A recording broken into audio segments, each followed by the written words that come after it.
आज आपण मँगो मस्तानी करणार आहोत आणि अगदी सोप्या पद्धतीने ती कशी करायची ही रेसिपी मी तुमच्यासोबत शेअर करणार आहे। तुम्ही पाहू शकता अगदी मस्त बाहेर मिळते तशी ही मस्तानी तयार झालेली आहे। चला तर मग पटकन रेसिपीला सुरुवात करूया। त्या अगोदर नमस्कार मंडळी, कसे आहात सर्वजण। रेसिपी आवडत असतील तर लाईक, सबस्क्राईब आणि शेअर करायला अजिबात विसरू नका। तर इथं मस्तानी करायला तुम्हाला हवा तो मँगो तुम्ही घेऊ शकता। तर इथे मी एक लालबाग घेतलेला आहे आणि एक हापूस घेतलेला आहे। तर जो हापूस आंबा आहे त्याला मी असं काही कापलेलं आहे आणि याचे असे छोटे छोटे क्यूब्स करून मी ते साईडला ठेवून देणार आहे, म्हणजे आपण ते मँगो मस्तानीसाठी वापरणार आहोत। आणि राहिलेला जो आंबा आहे तो त्याचा पूर्ण पल्प काढून मी एका मिक्सरच्या भांड्यामध्ये टाकलेला आहे। एक ग्लास भरून एकदम थंड दूध घेतलेलं आहे, जे मी सकाळीच फ्रीजमध्ये थंड करण्यासाठी ठेवलेलं होतं। शक्यतो म्हशीचं दूध फुल फॅट मिल्क जे असतं ना ते घ्यायचं। अगदी घट्टपणा असा मस्तानीला येतो छान असा।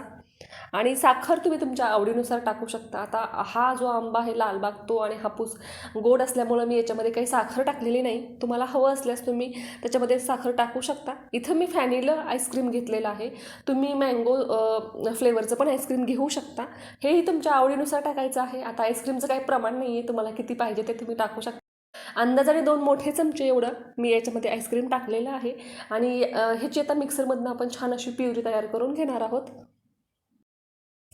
तर इथं एकदम स्मूथ अशी प्युरी तयार केलेली आहे, तुम्ही पाहू शकता। अगदी मस्त असा घट्टपणा आलेला आहे या मँगोच्या मिल्कशेकला। तर आता आपण मस्तानी कशी सर्व करायची ते पाहूयात। तर इथं मी 2 काचेचे ग्लास घेतलेले आहेत।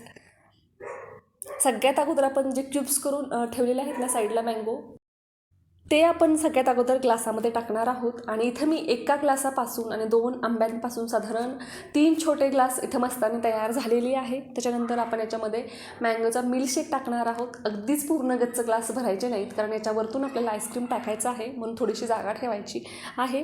तर असे काही मी इथं ग्लास भरलेले आहेत, मिल्कशेक टाकलेला आहे। त्याच्यावरून तुम्हाला मी सांगितल्याप्रमाणे की तुम्ही मँगोचं पण आईस्क्रीम टाकू शकता। माझ्याकडे फॅनिला होतं म्हणून मी ते टाकलेलं आहे। वरून परत थोडेसे मँगो छोटे छोटे काप केलेले जे मँगो आहेत ते टाकायचे आहेत। वरून थोडीशी टुटी फ्रुटी टाकायची आहे आणि आपली ही झटपट अशी मँगोची मस्तानी तयार झालेली आहे। तर मला ही रेसिपी कशी वाटली मला कमेंट करून नक्की सांगा। आवडलं असेल ना तर लाईक, शेअर आणि सबस्क्राईब करायला अजिबात विसरू नका।